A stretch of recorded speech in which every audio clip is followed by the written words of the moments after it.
like Thursdays, the Luck of the Irish Show. How's everybody doing, me Lucky Charms?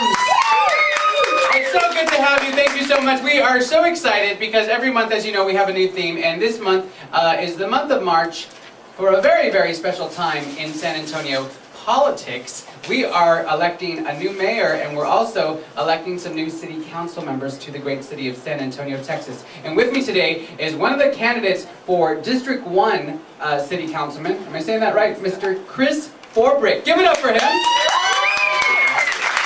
It's great to be here. I'm very excited.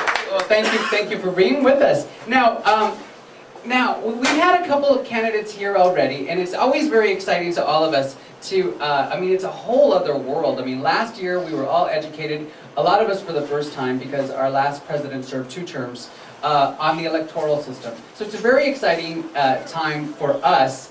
What's it like for you just to decide, wake up one day and decide, I'm going to run for office? What is that like? Well, it's definitely a whole lot of work and a whole lot of time and a lot of commitment. You really have to be in it for the people of your community and your district, and you have to spend a tremendous amount of time going out to the neighbors and finding out what's important in their neighborhoods and their parks and their streets and their crime. And it's a project. I mean, running in itself will qualify you to be the councilman. Right. Now, District 1, I understand, is part of downtown San Antonio. What is the area that you cover? Sure, let's draw a little picture here. District 1 runs from North Star Mall down 281, all of downtown and part of King William to the river, and it goes west to the homeless shelter at Haven for Hope, and then to Los Angeles Heights Keystone by the Deco District, and then it touches Balcones Heights, and it also touches Castle Hills. What is your take on the importance of arts events in downtown San Antonio and beyond? Sure. I mean, District 1 has the majority of our artists in the city, and it's such a diverse district, and it represents so many different types of people. I mean, in District 1, we have some of the city's most wealthy, and also some of the less fortunate. And so we have a great opportunity. What?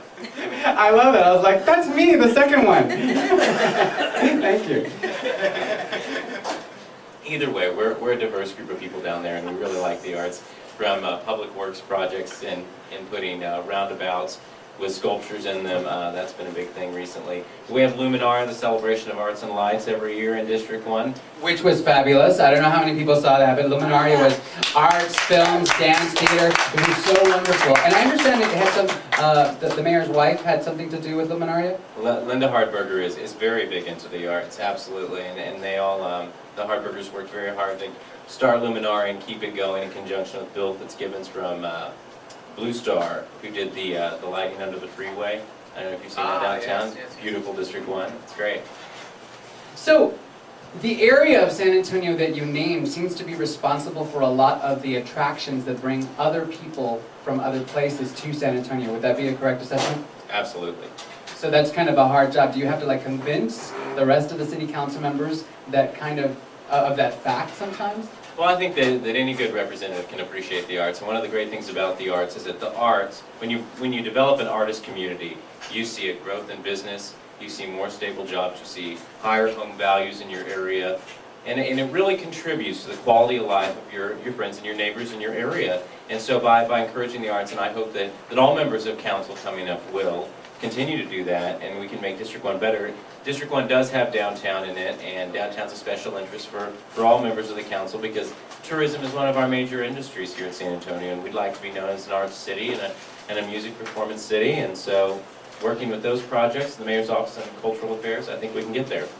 Now, what is the biggest issue affecting the inner city that you would be possibly representing if you were to take on office? Well, gang violence has definitely gone up in the district. There's a large amount of graffiti that's going on in Districts 1 and 2, which are the center of the city. And I think we really need to look at some further abatement programs, some deterrents in state law and lobby for those. And I think that we need to develop some after-school programs to engage the youth of our city a little better. Now, there are some procedures that are going on in City Council that you think might, it might be a time for change. What are some of those changes that you might want to implement if you had the opportunity? Well, recently we've had a number of debacles, especially with the District 1 councilperson from the attempted sale of Market Square and Lobby E to renaming historic streets and tearing down historic buildings, and it's becoming a big problem And it all comes from the fact that the city government is not transparent or accountable. And we need to look at how we can engage the community in getting more involved in city government and making it more accessible and transparent for them. The council meetings run on a Thursday. They start at 9 o'clock in the morning, they run until 9 o'clock at night. We move that council meeting to a Saturday. More people can come, they can share their voice to the dais, and the dais can then make more educated decisions when they write them. Now, a lot of people don't know what a city council member does. Can you break it down and tell us? Sure.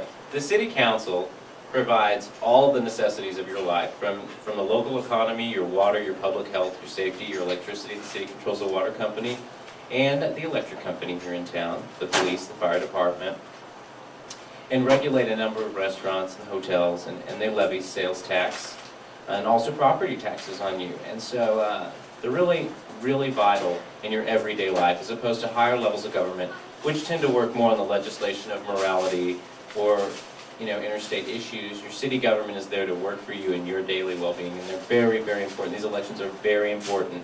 We really need everybody to pay attention to the candidates and what they're really saying and how they're going to help you in your district. I've been reading some issues about the sale of La Villita. Can you tell me a little bit about that? Absolutely. Well, I'm running in District 1, and the District 1 incumbent is Mary Alice Cisneros, and she recently proposed... Who is the wife of Henry Cisneros, is that correct?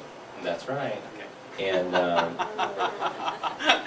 Mary Alice, in a secret closed-door meeting of the City Council, proposed to sell historic La Villita and the El Mercado. Does everybody know what those are downtown? Yeah. Yeah. And her justification was that they're not money-making entities, and the reality is our parks and jogging trails and all that are not money-making entities either. They're public investments, and I think the city, along with the bold statements that I made that our heritage are not for sale, is really hitting people very strongly, and we're very excited that project has been killed out and that those facilities will not be sold to her friends. Good. Absolutely. And what are some of the things that the people ask you? I mean, do they ask you things that you have no power over sometimes? Do they just not know what it is you do and ask you to, increase their wages by like $100 a week or something? Well, you get some unique questions, I think, like why won't the city paint my house, or why can't I have a job? And those aren't really things that I can do for anyone. But we can help them with other issues: code compliance, drainage, public infrastructure, their utility bills, things like that. The city government can be actively involved in helping you develop your community parks or community gardens, working on your public beautifications or your art projects. Those are all great things to answer. How are the schools in your district different from schools in other districts? Because I know there are a lot of parents in District 1 and in all these other districts, but they have very specific needs because their kids are growing up in a very different world than what we grew up in. What are some of the needs that are specific to District 1? Sure. District 1 is an inner city and it has multiple school districts in it that cross through its boundaries. And one of the problems we're having in the inner city is that everybody moves out to the suburbs, and that leaves an older community in the inner city, and they don't have school-age children, and schools are funded based on the number of children that go to school. So regrettably, a number of our inner city schools are being closed and sold as property as a result of not having enough attendance to keep a number of schools. I think SAISD was mentioning they were going to close 13 or 16 of their campuses due to not having enough enrollment. And we really need to look at what the school district's doing and how the city council can help work with those local school districts in making it better by fixing streets, roads, infrastructure, all that stuff downtown, and getting young people back into District 1. We'll see these schools are beautiful, and they're ancient, but they've just been well kept, and they're great schools, and it'd be a shame to lose them to be a parking lot. So if we can really slowly move back into District 1 and get back to the center of our city and make it a great place, we can make that school system a great school system again. And lastly, how can people find out more about your campaign? Well, you can visit my website, chrisforbrich.com, and learn all about a new day for District 1 at chrisforbrich.com. Yeah.